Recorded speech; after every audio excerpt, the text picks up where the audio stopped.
Hi, it's Wray Schelin. I want to show you a few things tonight. First off, I want to show you this, what I call a shrinking facilitator, formerly known as a stump. It's not right or correct to call this a stump because it's really not a stump. It's just a regular standard construction lumber with a perimeter box. You make that first, and then you modular build the inside with the same construction lumber. You cut that to different profiles, start in the center, and then you get your center one in, you put the next ones in, you can mark it with a magic marker, cut that, it makes it sort of segmented, then you can grind it smooth. And I've got about 6 of these in the shop now. And during my coach building class, I show the value of these. It enables you to shrink without very expensive equipment. One of the things you do need is a really good mallet. I make these mallets. They're for sale on my website, ProShaper.com. Here's a piece of aluminum, and we're going to show you how you can shrink with this shrinking facilitator. So I'm using the blunt end of the mallet right now. I'm going to drive it into this, and you can see what happens is it pops up these spontaneous gathers. Now this is really light aluminum for the purpose of the videotape or the video. I want to dramatize what happens. So 050 or aluminum, 060 aluminum, it'll do the same thing. You're going to have to use a little more effort to do it. You can anneal the aluminum if you want. It'll do it with steel too. The surface here I've got coated with, it's an asphalt product that they use on roofing, and I just happened to find a remnant of it, and I tried it, and what that does is protect the lumber so the lumber doesn't get beat up so much. The lumber does get beat up after a while. Because it's modular, you can just take the screws out, take the piece that gets chewed up a little bit, and replace that. A lot of people can't get hardwood around the world in different locations. You can get construction lumber, and it's pretty inexpensive.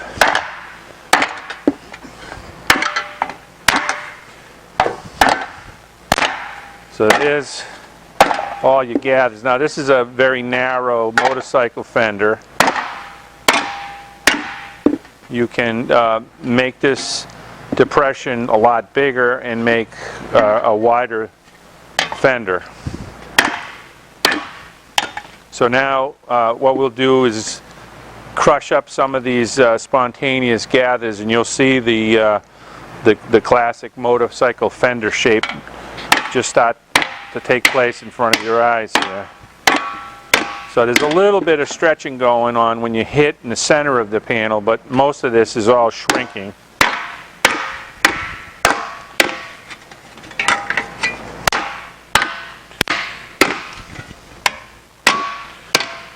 Now what you got to be careful of is you get a situation like this where it wants to go over on you.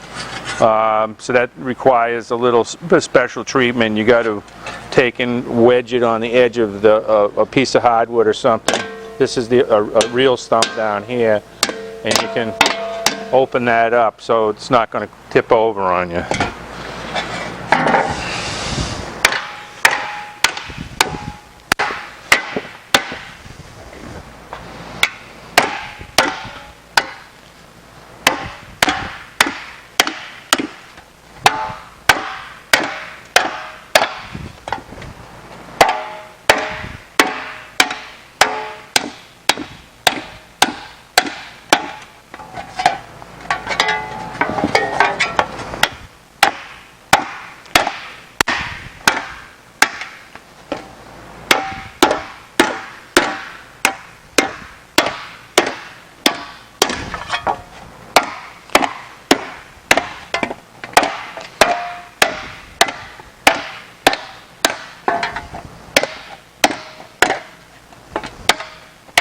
Now I'm choking up on the handle of the mallet right now. I don't need the full force of the mallet. Very little effort. If it was 050 or 060, you'd put a little more effort in it. I'm just kind of delicately balanced on top of a real stump here, so it's kind of jumping around.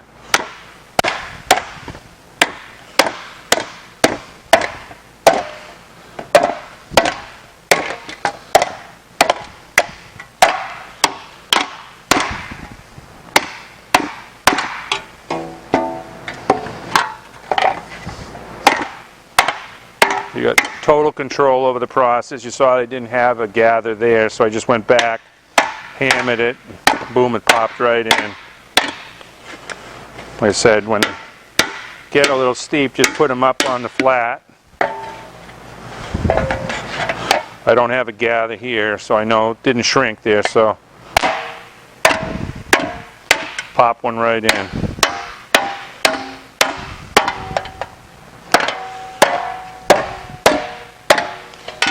So there's the fender starting to take shape, just a rough shape right now.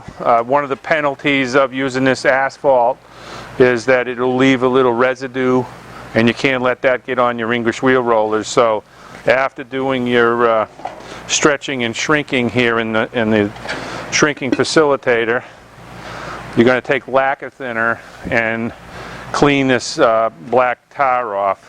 Now, this, when you first put it on, has actually got a sticky surface to it, and it actually holds the piece, which is a nice little feature of using this asphalt-based product. This one's got a lot of dust on it, so it's lost a lot of its stickiness. It does come with a sticky backing that allows it to stick onto the wood. It's easy to come off later when it gets all beat up. This one's still got a long way to go. Like I said, it saves the wood quite a bit. So the next step will be cleaning this asphalt residue off, and then we'll smooth this out in the Harbor Freight wheel, which I've converted with my ProShaper upgrade kit, and I'll show you how that works.